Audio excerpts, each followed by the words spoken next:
ምን ያህል ነበር የተመዘገበው ማለት እንችላለን? መጀመሪያ ላይ እዚህ እስካሁን ድረስ ባለን መረጃ እያጣራን ነው እየሰራን ያለነው አዲስ አበባ ዩኒቨርሲቲ ውስጥ። እስካሁን ድረስ ባለን ግን መረጃ እዚህ አዲስ አበባ ውስጥ የተከሰተ መሬት መንቀጥቀጥ ሳይሆን አዋሽ አካባቢ የተከሰተ መሬት መንቀጥቀጥ ነው። ግን በመሬት ውስጥ አልፎ እዚህ አዲስ አበባ ውስጥ ልዩ ልዩ አካባቢዎች ተሰምቷል። እኔም ጋር በጣም ብዙ ሰው እየደወለ ነው ያለ። ይህንን ግልጽ ማድረግ እንፈልጋለን። እዚህ አዲስ አበባ ውስጥ የተከሰተ አይደለም። ግን መሬት መንቀጥቀጡ በመሬት ውስጥ ተጉዞ መጥቶ እዚህ ያሉ ህንፃዎችን አንቀጥቅጧል። በሪሽተር ስኬል 4.9 ነው እስካሁን ድረስ ያገኘ ነው። ይህም ከፈንታሌ የሚባል ተራራ አለ። እዛ አካባቢ ላይ ወደ መተሃራ አካባቢ ነው የተከሰተው። እስካሁን ድረስ ያለ መረጃ ይሄንን ነው። ሰውም እንዲረጋጋ እዚህ አዲስ አበባ ውስጥ የተከሰተ መሬት መንቀጥቀጥ ሳይሆን ከሩቅ የተከሰተ መሬት መንቀጥቀጥ ሞገዱ በመሬት ውስጥ ተጉዞ መጥቶ በተለይ በዚህ በሰሜንና ሰሜን ምስራቅ አዲስ አበባ በኩል ያሉ ሰዎች በጣም ተረብሸዋል። ልክ ነው። ከዛም ሊሰማ ይችላል ማለት ነው። በሪሽተር ስኬል 4.9 ነው ያለው ማለት ነው። እስካሁን ያለን መረጃ ይሄ ነው። አዎ እስካሁን ድረስ ያለን መረጃ ይሄ ነው። ግን ያው ሰራተኞች ገብተን ለማጣራት እየሰራን ያለ ነው። ተጨማሪ መረጃ እንዳገኘ በግልጽ እነግራለን። እና ምንድን ነው ምንም እንኳን ከረዥም ርቀት ተጉዞ የመጣ መሬት መንቀጥቀጥም ቢሆን አንዳንድ ጊዜ አንዳንድ ህንፃዎችን ጠንከር ብሎ ካነቃነቀ መደረግ ስላለባቸው ጥንቃቄዎች መልሳችሁ ደውልን እነግራቸዋለን። አንድ ጊዜ ማጣራት ላይ ስለሆን እዛ ላይ ተወጥረን ያለ ነው። ለጊዜው እንዲረጋጉ ለሰዎች በሙሉ ይሄው ነገር ዶክተር ምንድን ነው ግን ምክንያቱ ምንድን ነው ማለት እንችላለን? ዛሬ መጀመሪያው ቀን አይደለም። እንደምታውቁት በእናንተም በኩል በተደጋጋሚ ላለፉት 10-15 ቀናቶች እዚህ አንድ ፈንታሌ የሚባል ተራራ አለ። እዛ አካባቢ ላይ በተደጋጋሚ ከዚህ ከአንኮበር በታች ከአልዩ አምባ በታች ፈንታሌ ተራራ አካባቢ ላይ እነዚህ መሬት መንቀጥቀጦች በተደጋጋሚ ስንሰማቸው ከርመናል። በዓለም አቀፍ ደረጃም ያሉ ሳተላይቶች ተከፍተው እየተከታተሉ ናቸው። የቮልካኒክ ከቮልካኑ የተገናኘ ይሁን ወይስ ማንኛው ነገር እንደሆነ እየተከታተልን ያለ ነው። ግን እስካሁን ድረስ ምንም መሬት ላይ ወጥ የታየ ነገር የለም። ትንሽ የመሬት ማዕበል እናያለን። ግን ምንም ከበድ ያለ ከዚህ በስንት ሸለቆ ጋር የተገናኘ የስንት ሸለቆ መክፈት ጋር የተገናኘ ከድሮ የተለየ አይደለም። አዲስ አበባ ስለሰማ ነው። እንግዲህ አዲስ አበባ ለስንት ሸለቆ ቅርብ ስለሆነች እንዲህ አይነት ክስተቶች በየጊዜው ይሰማሉ።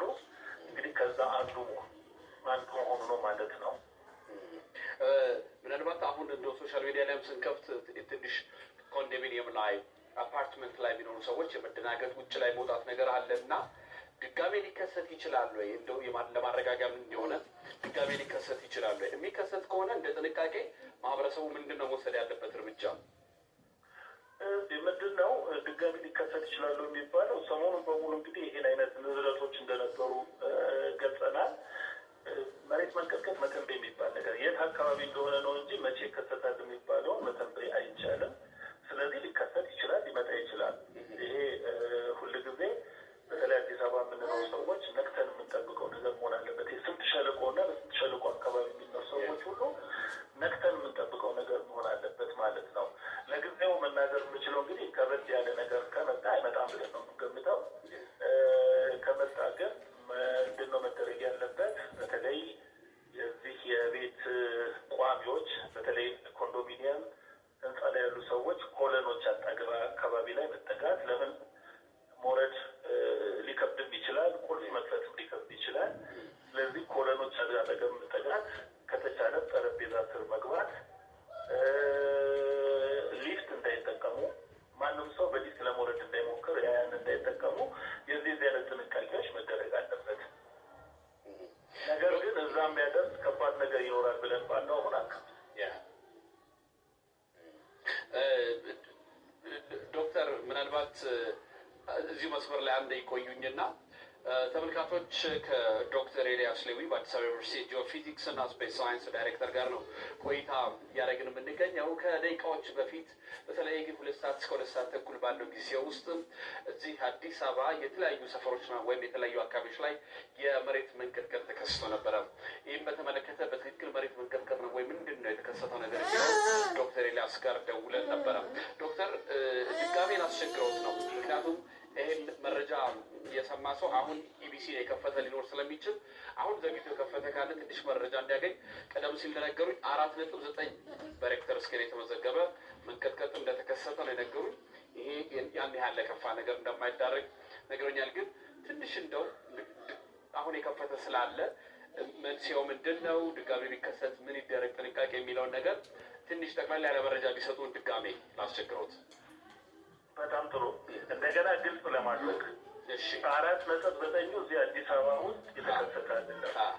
ይሄ መሬት መንቀጥቀጥ እኛ 20 ሰዓት ከ10 ደቂቃ ከ03 ሰከንድ ላይ 20 ሰዓት ከ10 ደቂቃ ከ03 ሰከንድ ላይ ከአዲስ አበባ በርቀት የሚገኝ እንደውም ርቀቱን ቀጥታ ልነግርህ እችላለሁ።